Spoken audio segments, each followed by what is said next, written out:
Shana Tova.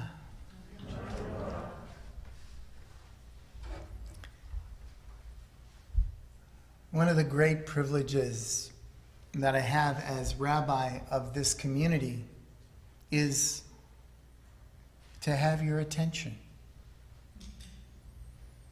During the course of the year, on many occasions, I get to have your attention. Some of the most precious times are one-to-one. When those of you who are comfortable enough with me to come to share a question, a burden, a challenge, a sorrow, the gift is in the sharing. Most often, I do not have any special wisdom to share with you. I'm not that wise. I do hold precious the trust, the vulnerability, the pain, and even the suffering that you share with me. I hold it precious because I know that there is great value in sharing these feelings. And often some of these feelings have nowhere else to be shared. I'm not always able to be fully present with you when you come with what you have to share. But I am aware of my responsibility of showing up in these moments, and I do my best. To me, to share these moments is sacred, and I treasure each one.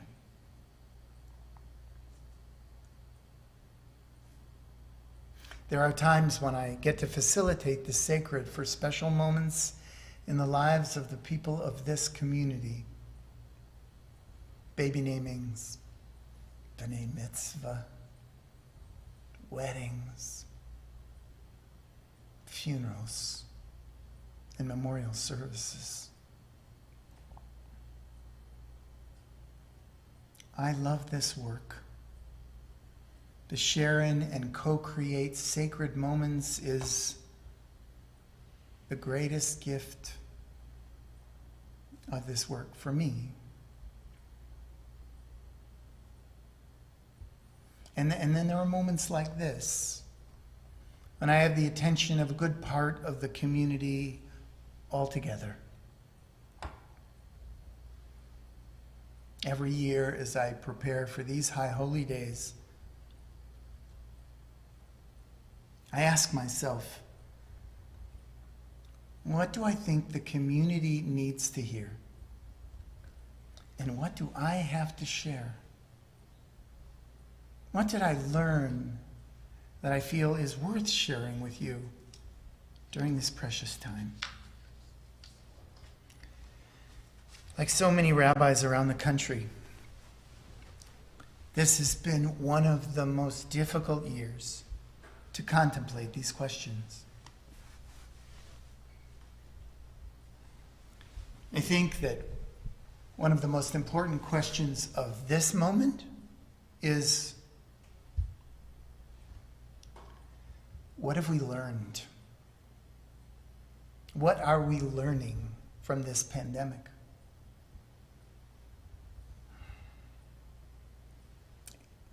It's hard to pause and consider this when we're still in the middle of it.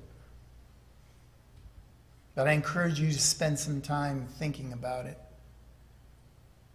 and asking your loved ones.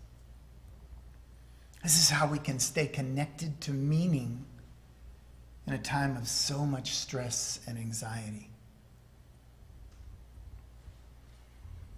So here are some of my thoughts.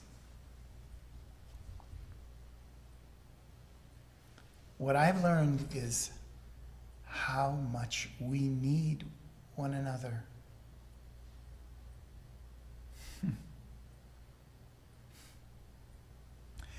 When we first began doing services online, Zoe and I, we didn't know what to expect. We'd just begun leading together, and we believed that what we had to share was our love and connection to one another. I know that in the beginning people showed up out of need to connect, albeit virtually. Zoe and I both love prayer, and we found it enormously enriching to share our love of prayer and our love of each other with all of you. I think it is quite obvious that leading with Zoe has changed the way I lead prayer, and I am so grateful for this. We feel it every Friday night, how much we all need each other. This summer, before the Delta variant emerged and many of us were feeling a little less fearful and more optimistic, the leadership of this community invited anyone who wanted to join together in groups to take the temperature of our community, to listen carefully to where our people are and what we need to do to move forward together. Now, some of you rightly said, how can the leaders of the community conduct such an inquiry? Some of us won't be willing to express our deepest concerns with you, the leaders facilitating the process. That's fair. And amazingly, the response to participate was great. Easily double what our consultant told us we could expect. We heard so many important things, much of which we knew. The most repeated positive comment was the appreciation of friendships people had made here at Beth Chaim and for the gift of community. Can I get an amen? Amen? Okay. I will just say personally that I was so gratified, humbled, to hear how many of you appreciate my efforts as rabbi, especially around facilitating sacred moments for members of our congregation and for whatever support I've been able to provide. There was great appreciation expressed for the inclusivity of this community and for the way we welcome interfaith families and participate in the wider community in interfaith activities.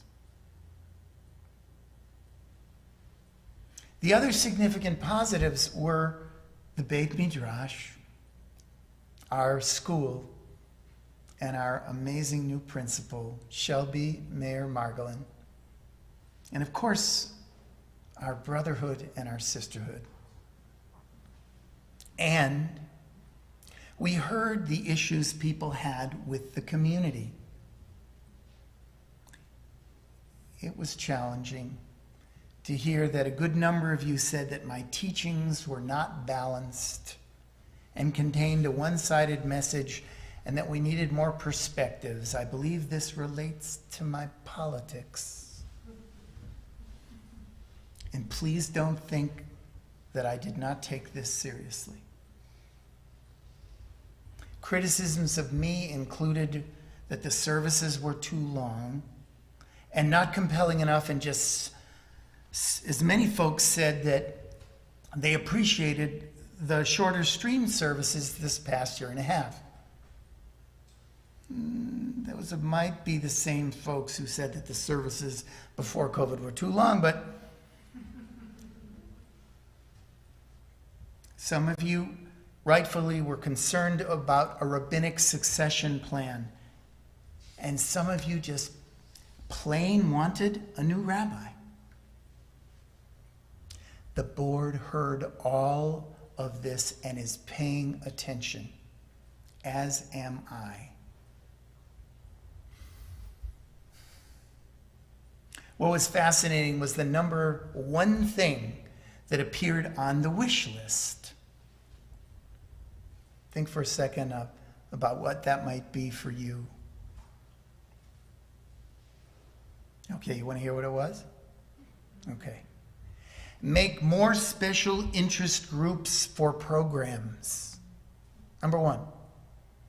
And that is incredible because it's so doable.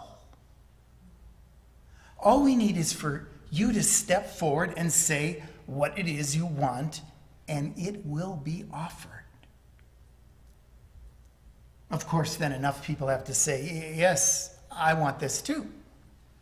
But it doesn't have to be very many.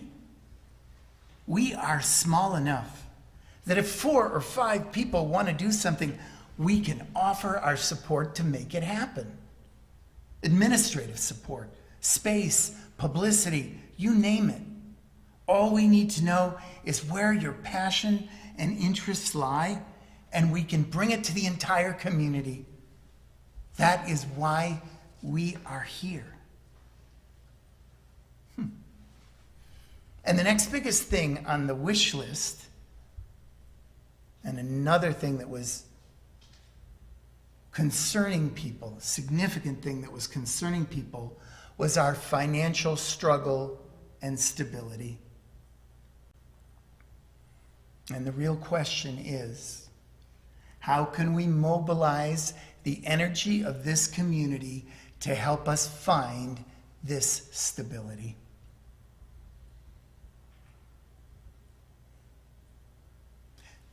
So a few thoughts about our financial struggle. I have served this community for most of my adult life. I am in the last stage of that service. I am so proud of so much of what we have done together. We chose to build a physical center, a makom, an actual home for Jews here in this area in our valley. So many gave so much to enable us to build this home. All the professional consultants told us we couldn't do it. It was a Herculean effort, and against all odds, we did it. And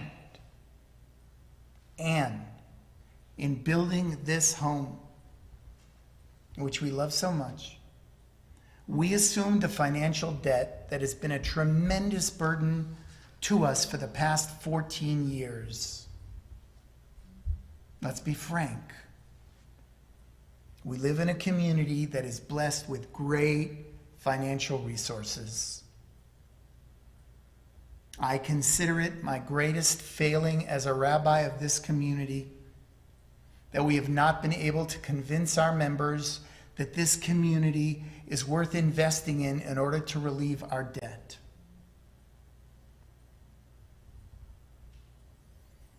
People with resources in our community that I have great respect for have told me the following. I don't know if this community will survive, and I don't want to throw good money after bad. And I know that this is fear speaking. That fear can prevent us from becoming who we might be as a community. And people have said to me, I don't know if my children or grandchildren will ever be able to afford to live here. Many of those children are now living with you, or still accepting your support, and some have been fully launched and are finding their way back here. We are the future of Judaism in this part of the valley. And with all due respect, Chabad is not. So we have to figure this out, my friends. And there's no time like the present. We will be looking for my successor as part of our strategic plan. Not going to happen tomorrow. But if we want to attract and find the right rabbi, dynamic young rabbi, to come to this synagogue, they're going to need to be paid enough to live in this community. No rabbi worth his or her salt will come to a congregation that can't figure out how to put its financial house in order, no matter how noble the reason was that such a debt was incurred. Some of you have said to us, look, I don't want to be very involved in the community, but I support a Jewish presence here, and I will financially support Beth Chaim. That is wonderful. Thank you for your vision that is bigger than your own personal self-interest. We need you. We are building a dynamic new school under the direction of Shelby Mayer Margolin, a young woman who grew up here at Beth Chaim and for whom the love of Judaism was implanted within her at Beth Chaim, as it was for so many of our young people. Our school and the Tree of Life preschool are going to irrigate Jewish values and Jewish pride for Jewish and interfaith families who choose to join us now and for generations to come. Generations. This is our vision. This was the vision when we built this beautiful home, and that remains our vision moving forward. We need your energy. We need you to see this community as yours, your Jewish spiritual home. We need you to invite other Jewish families and interfaith families looking for a Jewish home into this home, our home. We need to create a home that your adult children that are now living with you, living in Walnut Creek, living anywhere near here, want to join because they can get together and plan a future here with their friends for their own families. We need to reach out to the disaffected who have left Beth Chaim for all sorts of good and not so good reasons. We need to say to them, we want you back. And we are asking your forgiveness for whatever slight or offense caused you to leave. This is where you're living. This is your community. We will all be enriched by your return. We need to say to all of the Jewish families who send their kids to the wonderful Tree of Life preschool here, you have given your babies a warm and loving Jewish environment. Bless you. Don't they deserve to continue to be held and loved by their Jewish community? Join us. Be a part of the Jewish future here in the valley. For those who are worried about anti-Semitism, and there is good reason, the strongest statement you can make is to stand with us, to claim our right to be Jewish and to be proud in this great country, however polarized it is at this moment. For those of you who ask us, what flavor of Judaism are you? You're not Reform, you're not conservative, or even that Reconstructionist, whatever that means. If you don't want to talk about radical inclusivism, our joyful celebration of Jewish life, our teaching the joys of Jewishing to our children, the cohesion of our brotherhood and sisterhood, just say, we are Judaism reimagined. A Judaism that considers interfaith families one of our proud treasures. A Judaism that does not encourage our families to observe Shabbat, but to celebrate Shabbat. A Judaism that no longer measures whether you're a good Jew by how often you pray or how many Jewish laws you keep, but rather by how kind and caring and loving you are. How you participate in caring for Jews and non-Jews in need. How proud you are of your Judaism, however you understand that to mean.